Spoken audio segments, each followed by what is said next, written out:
जय जगन्नाथ। मो ना हूँ प्रशांत कुमार नायक। मु भारतीय जनता पार्टी काम करे। आज सांबादिक सम्मेलन देखु ये जो साधु सम्मेलन जोटा चलती आम कुंभ मेला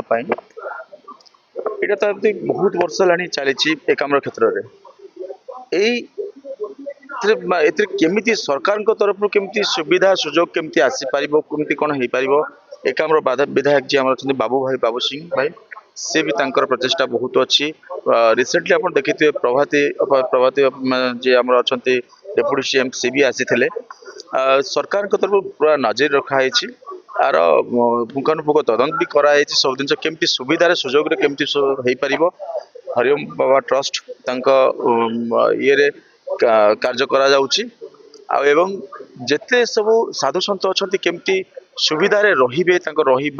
खाद्य पेय ठू आरंभ करी शौचालय ठू आरंभ करी विभिन्न प्रकार जो सुविधा सुजोग केमती सरकार तरफ दिज्व से विषय आलोचना ऑलरेडी विधायक सहित हो सारी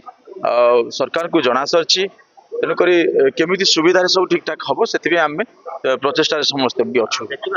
बाबा अभियोग करते विगत 15 वर्ष तले जहाँ परिस्थिति बर्तमान से परिस्थिति ना एखाने पानी सुविधा अच्छी ना रही सुविधा अच्छी ना खाद्यपेयर सुविधा अच्छी इवन कि शौचालय सुविधा से संगीन अभियोग जहाँद्वारा कि बाबा हत्या दिन को दिन कमिबार लगी। ये तो बीजेपी सरकार अच्छी आपण सरकार अच्छी उत्तर प्रदेश में जदि हो पारा ओडिशा कहीं शुणु आज्ञा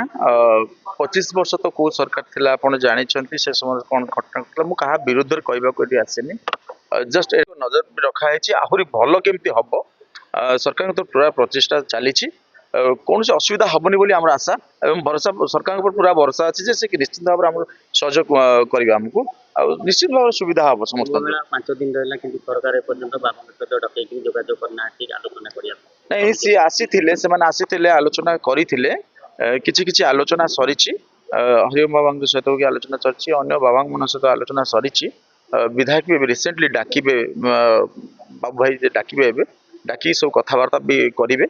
अन्य नेतृत्व भी आछंती सीएम को नजर भी अच्छी जिनस बहुत बड़ा नजर अच्छी बहुत जल्दी भल सब सुविधा हो 2-3 दिन भीतर सब सुविधा हो आशा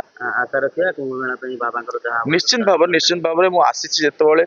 निश्चित भाव सुविधा हम कौन सी प्रकार असुविधा हेनी आम आशा।